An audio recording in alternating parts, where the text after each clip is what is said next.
Alors, on continue la séquence au bord de la mer et cette fois-ci, on va parler d'art. Donc, l'art de représenter un bord de mer.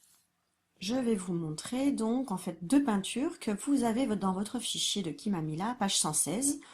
Si vous voulez voir dans votre fichier plutôt que de voir à l'écran, cela ne pose pas de souci, vous pouvez ouvrir votre fichier page 116.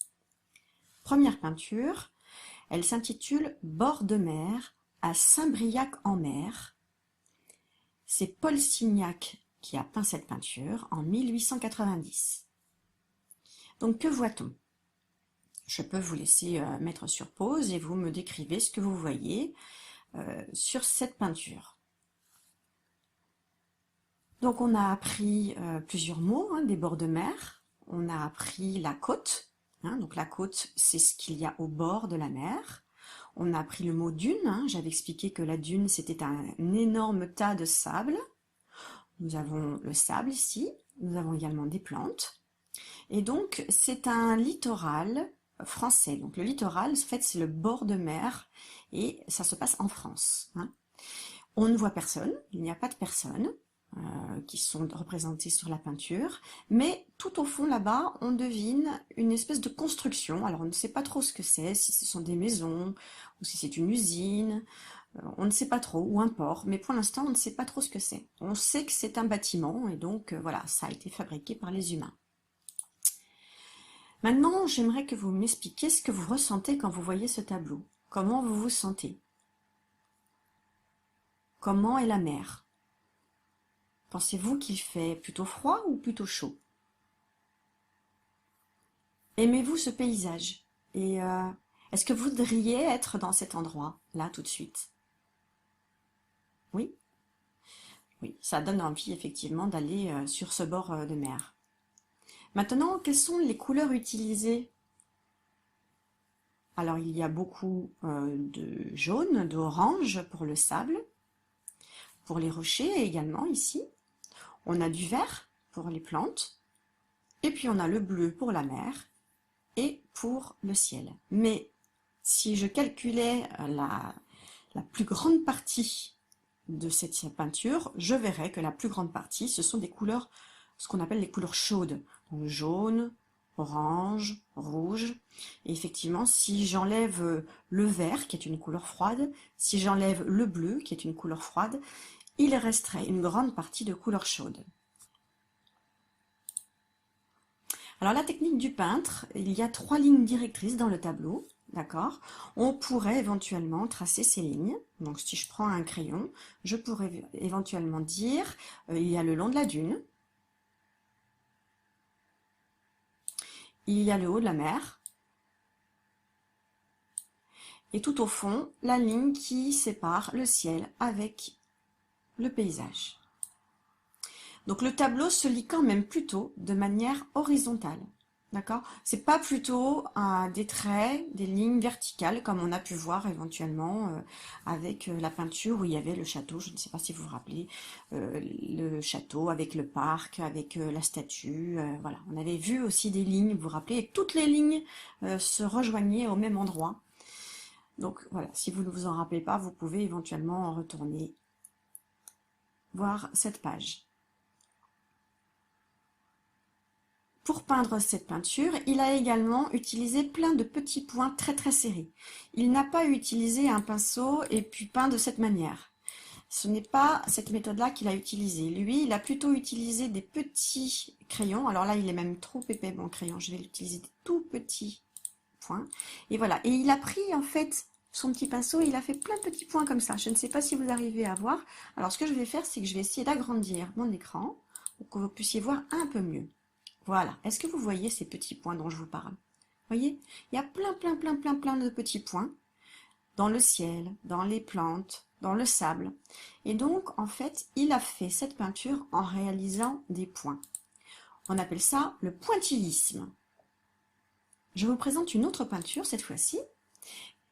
Le titre de la peinture, c'est Tempête, côte de Belle-Île.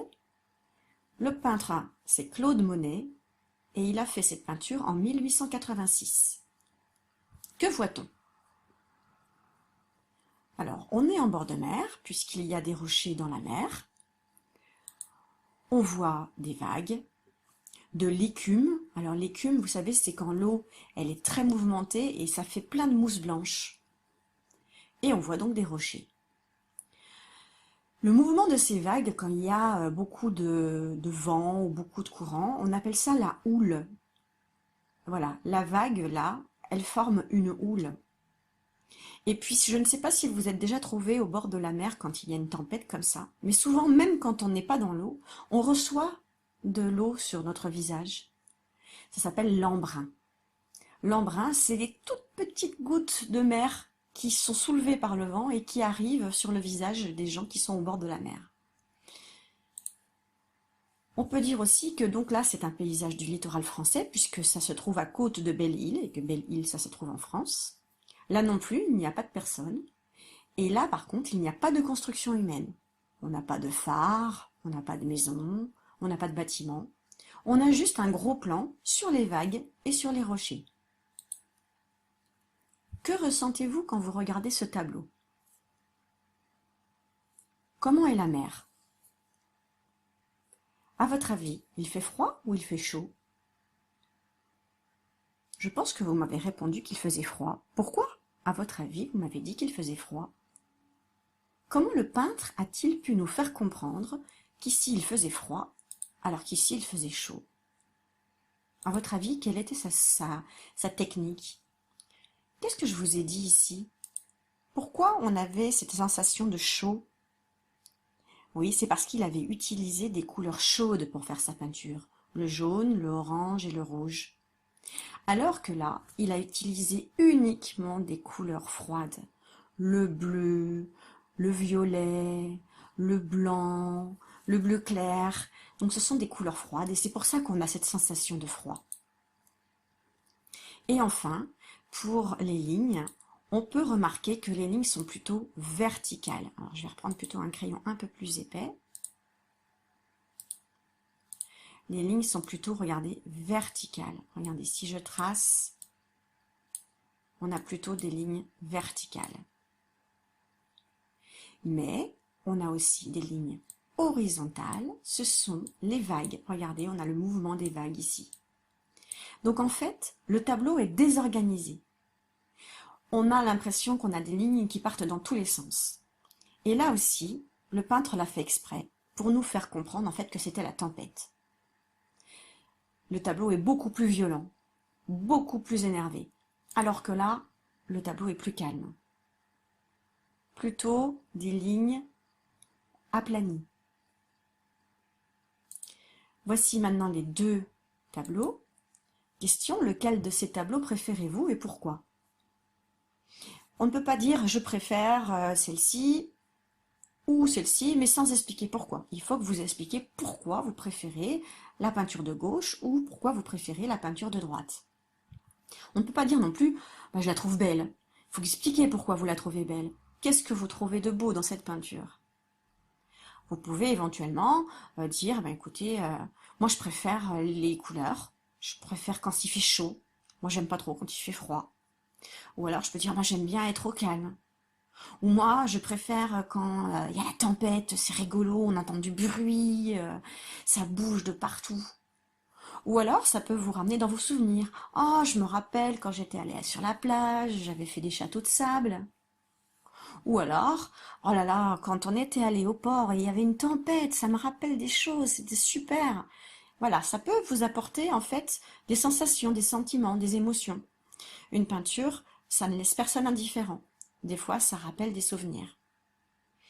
Donc, je rappelle que ces peintures, vous pouvez les voir à la page 116 du fichier de Kimamila. Et je vous lis juste le petit bilan qui est ici. Les paysages de bord de mer ont inspiré beaucoup d'artistes. Selon la manière dont le peintre représente l'eau, il donne une impression de calme ou de tempête à sa peinture.